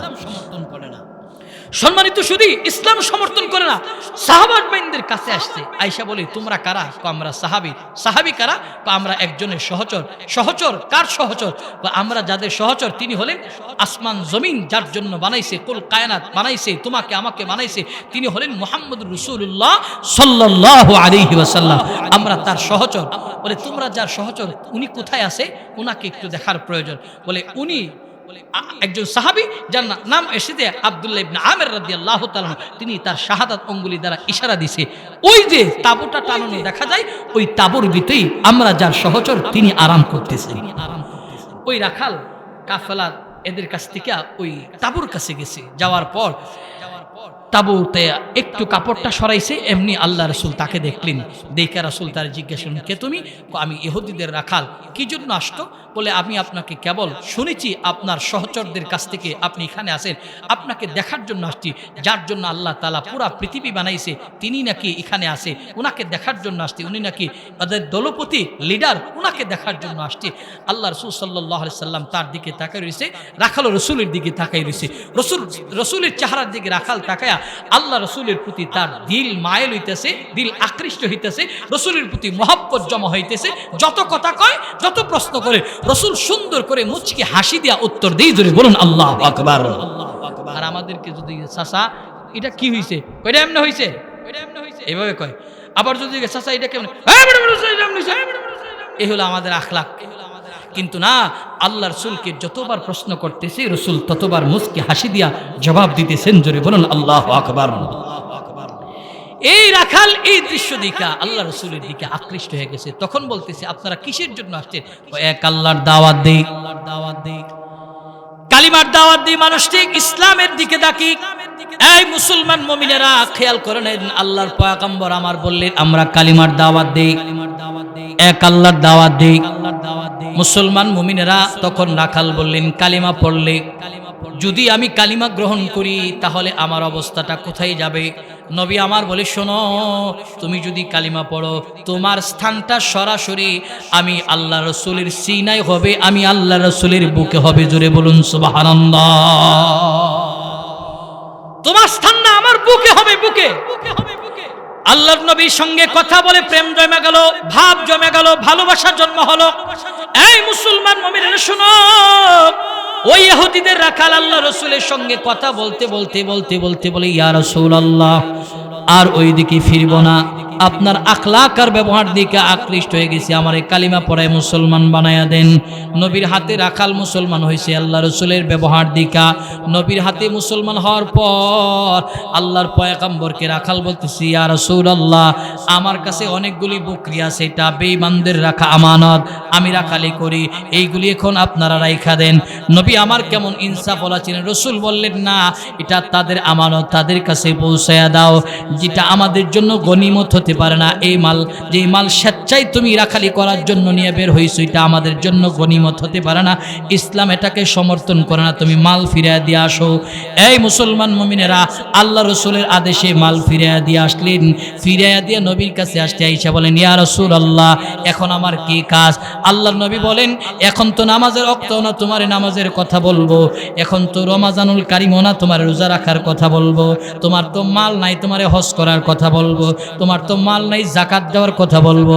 তবে এখন একটা জিনিস চলতেছে, শারীরিক শারীরিক যেটা শক্তির প্রয়োজন হয়, ইসলামের জন্য জিহাদ চলতেছে, সত্যের পক্ষে জিহাদ, বাতিল আর হকের জিহাদ, হক বাতিলের লড়াই চলতেছে। তুমি এখন খাইবার যুদ্ধে অংশগ্রহণ করে জিহাদ করতে পারো। আল্লাহ রসুলের সাহাবী প্রশ্ন করতেছে, ইয়া রাসূলুল্লাহ জিহাদ করতে গিয়ে যদি মৃত্যুবরণ করা হয় তাহলে তার জায়গাটা কোথায় হবে? আল্লাহ রসুল বলেন, যারা হক আর বাতিলের লড়াই বা হকের লড়াই করতে গিয়া, বাতিলের বিরুদ্ধে লড়াই করতে গিয়া মৃত্যুবরণ করে শহীদ হয়, শহীদের ঠিকানা সরাসরি আল্লাহর জান্নাত। জোরে বলুন সুবহানাল্লাহ। আল্লাহর জান্নাত। ইয়া রাসূলুল্লাহ তাহলে এখন যদি জিহাদে আমার যাওয়ার প্রয়োজন হয় তাহলে আমার একটা তলোয়ার দেন, আমি জিহাদের ময়দানে যাব। জোরে বলুন আল্লাহু আকবার। সে কতক্ষণ আগে ইহুদিদের রাখাল ছিল, কিন্তু আমার রাসূলের সুন্দর ব্যবহারের কারণে ইসলাম কবুল করছে, জিহাদের ময়দানে ঝাঁপায় পড়ছে। খাইবার ঢঙ্কা বেজে গেছে, যুদ্ধ চলতেছে, যুদ্ধ করতে করতে রাখাল আল্লাহর রাহে শাহাদাত বরণ করেছে। খাইবার প্রান্তরে যারা শহীদ হয়েছে এদেরকে একত্রিত করলে নামের তালিকা করা হচ্ছে, কিন্তু একজন মানুষ শহীদ হয়েছে। ইতিপূর্বে সাহাবীরা এই কাফেলা তারে আর কোনোদিন দেখে নাই। সবাই চিন্তায় চিন্তিত হয়ে গেল, কে সে, কোত্থেকে আসে? আল্লাহ রসুল সাল্লাল্লাহু আলাইহি সাল্লামের কাছে তারা নিয়ে গেছে। রসুল বলে, তোমরা তাকে চিনো না? আমি তারে চিনি। সে কিছুক্ষণ পূর্বে ইসলাম কবুল করেছে, সে ইহুদিদের রাখাল ছিল, ইসলাম কবুল কইরা আমার সামনে তাকে কাজ দেওয়ার মতন কোনো কাজ ছিল না, কেবলমাত্র একটা কাজই ছিল, জিহাদে যাওয়ার কাজ। এই কারণে জিহাদের জন্য উদ্বুদ্ধ করছি। সে শহীদ হয়েছে, তার তামান্না কবুল হয়েছে। আমরা দোয়া করি তার জন্য আল্লাহ তাআলা জান্নাতের উচ্চ মাকাম দেয়া দেয়। জোরে বলুন সুবহানাল্লাহ। আল্লাহ রাসূল তার জন্য দোয়া করে দিয়েছে। এই হলো আখলাক। চিন্তা করছেন, একজন দলপতি লিডার, আল্লাহ রাসূল একজন রাখালকে কালিমা পড়ার কারণে বুকে টেনে নিছে, আর আমাদের অবস্থা হলো কাপড় জইলে ময়লা থাকে এর দূরে রাখে, এর সাথে মানাকা করতে চায় না, মুসাফাহা করতে চায় না। এটা রাসূলুল্লাহর আখলাক নয়।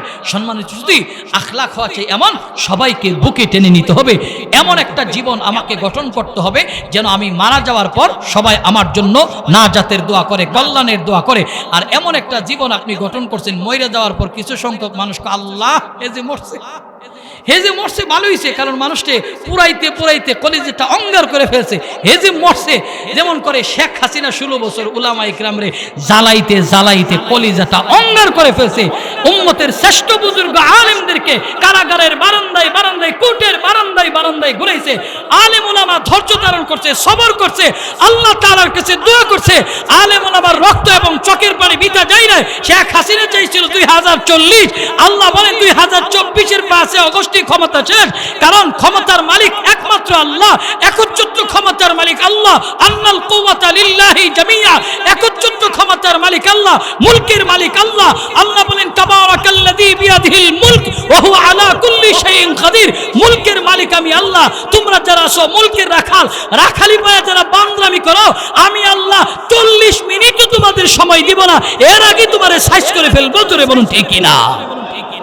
সম্মানিত সুধী, 16 বছর আলেম উলামারে কম জ্বালায় নাই আল্লাহ পাক রব্বুল আলামিন।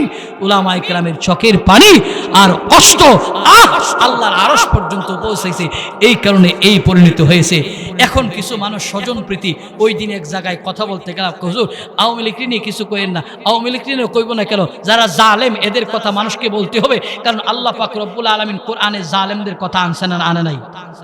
আল্লাহ তাআলা ফেরাউন নমরুদের কথা পরবর্তী মানুষদের জন্য শিক্ষণীয় একটা পুস্তক কোরআনুল কারীমের ভিতরে ঢুকায়া ইতিহাসটা মানুষকে জানাইছে।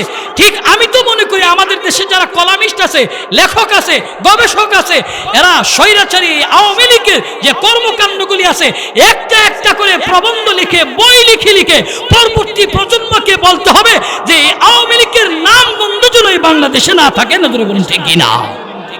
যেই পরিমাণ মানুষকে কষ্ট দিয়েছে, যেই পরিমাণ অন্তর পোড়াইছে। সম্মানিত শুধু আল্লাহর পার্লামেন্টে সবকিছুর হিসাব দিতে হবে, সবকিছুর হিসাব দিতে হবে। সম্মানিত শুধু এই কারণে এমন একটা জীবন গঠন করেন যে জীবনটা চইলা গেল মানুষ আপনার জন্য নাজাতের দোয়া করবে, এমন আখলাক গ্রহণ করে। যেমন আখলাক সাহাবীদের রাসূলের ছিল, সেই আখলাক সাহাবীদের ছিল। সাহাবীওয়ালা আখলাক আলেম উলামার মধ্যে আছে। যোগ্য উত্তরসূরি শায়েখ শিবলি রহমাতুল্লাহি আলাইহি যুগশ্রেষ্ঠ একজন বুজুর্গের নাম। তিনি ছাত্রদেরকে তালিম দিয়া দজলা নদীর পাড় দিয়া যাইতেছে, এমন সময় কিছু নৌজান বাদ্যযন্ত্রের তালে দজলা নদীতে গান গাইতেছে। শায়েখ শিবলি রহমাতুল্লাহি আলাইহি রুমালটাকে টেনে সামনের দিকে পথ চলতেছে। তারা শায়েখ শিবলির দেখা গানের সাউন্ড আরো বাড়াই দিছে। ঠিক আমাদের জমানায় কিছু যুবক পাওয়া যায়, আলেম উলামারা দেখলে গানের স্পিড আরো বাড়াইয়া দেয়। আলেম নিজে বলে, এই বেটা গান বন্ধ কর, গান বন্ধ করার কথা বললি তার সাথে পায়ে পাড়া দিয়া ঝগড়া করব। এই সমস্ত যুবক আমাদের সমাজে বর্তমানে আসে। শায়েখ শিবলি রহমাতুল্লাহি আলাইহি চিন্তা করলেন, এরা সংখ্যায় বেশি, আমি সংখ্যায় কম, অতএব এদের কাছে গিয়া এই কথা বলা যাবে না।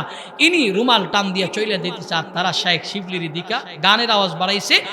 শায়েখ শিবলিকে অকাত্য ভাষায় গালমন্দ করতেছে। শায়েখ শিবলি প্রতিটা গালির জবাবে তাদের জন্য কল্যাণের দোয়া করছে। কল্যাণের অনেকগুলি দোয়া থেকে একটা দোয়া করছে, আল্লাহ এরা দজলা নদীতে আনন্দ ফুর্তি করতেছে, তামাশা করতেছে, আল্লাহ এদেরকে হিদায়াত দাও, হিদায়াত দিয়া দুনিয়া থেকে যাওয়ার পর তোমার জান্নাত এদেরকে এইভাবে একত্রিত হয়ে আনন্দ করার ব্যবস্থা করে দাও। জোরে বলুন আল্লাহু আকবার। শিবলি রহমাতুল্লাহ আলাইহি দোয়া করছে। এই দোয়াটা বাতাসের মাধ্যমে নৌযানদের কানে গেছে, কারণ বাতাসের এমন পাওয়ার, আপনি জমিন থেকে বাতাস ওই ডান দিকে আছে, ডান দিকে যদি একজনকে ডাক দেন বাতাসের মাধ্যমে কথাটা ওই দিকে ট্রান্সফার হয়, বাম দিকে থাকলে বাম দিকে ট্রান্সফার হয়। বাতাসের এত সুপার পাওয়ার।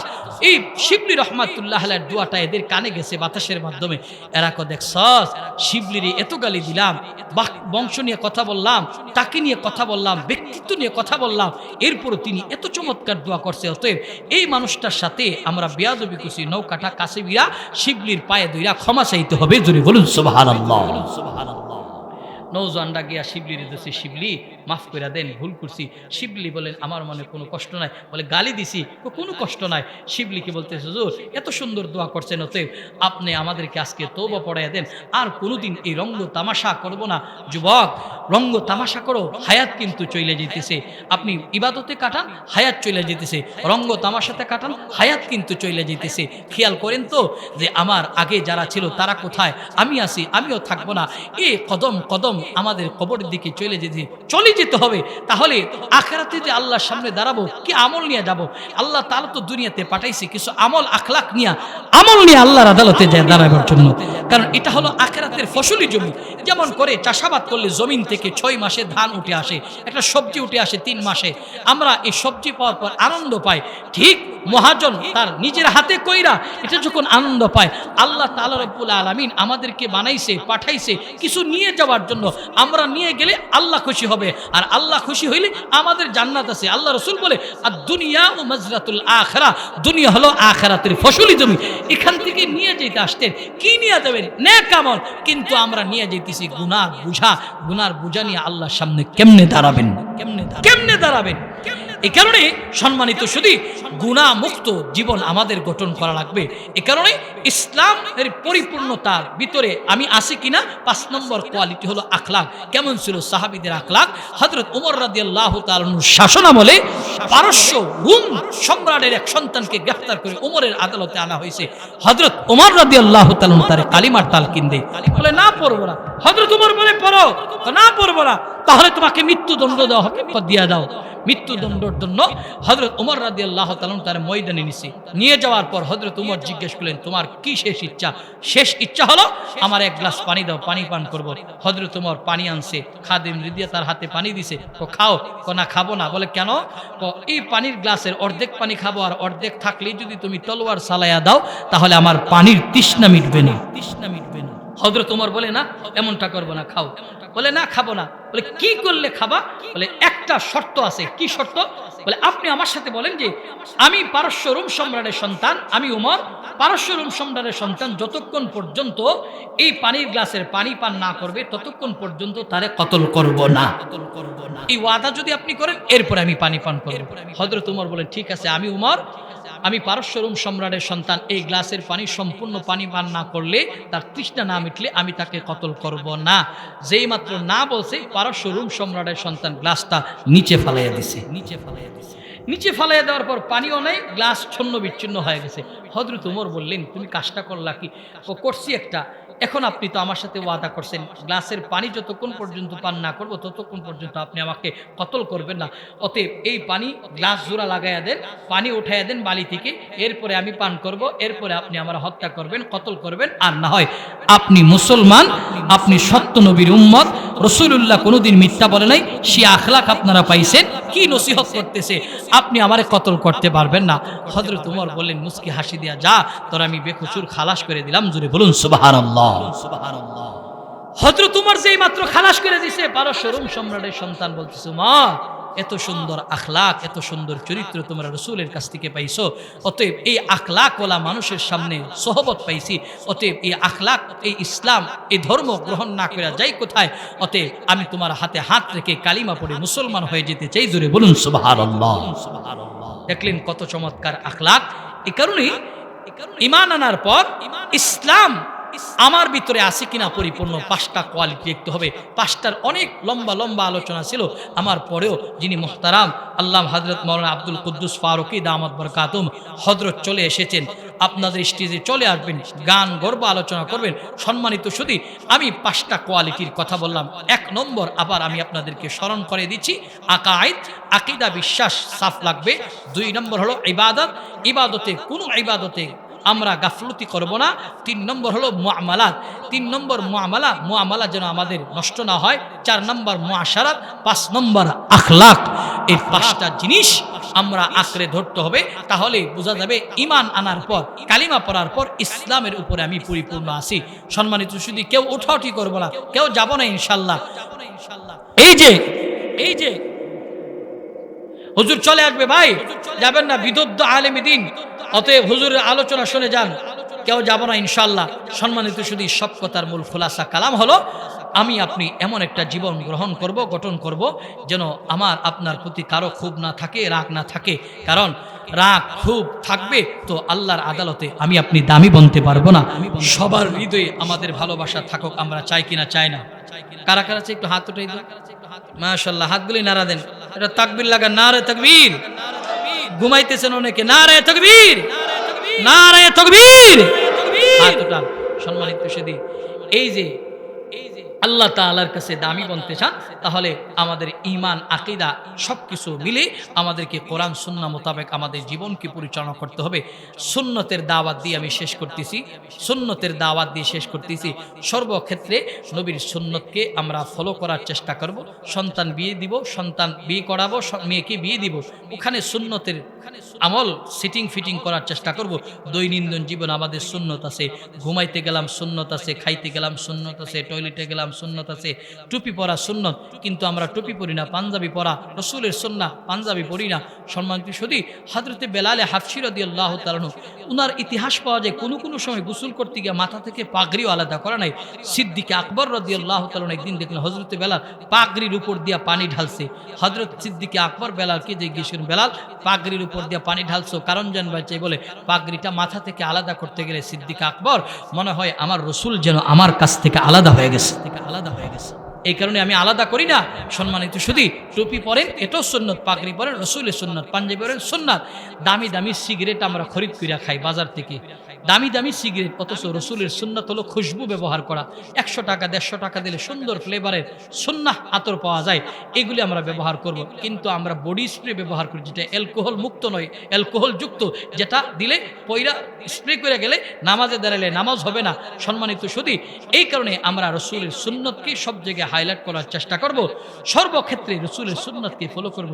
আর এই আইম্মে ইমাম যারা ছিলেন, মাযহাবি ইমাম, তাদের মধ্যে সুন্নতের কত আমল ছিলেন।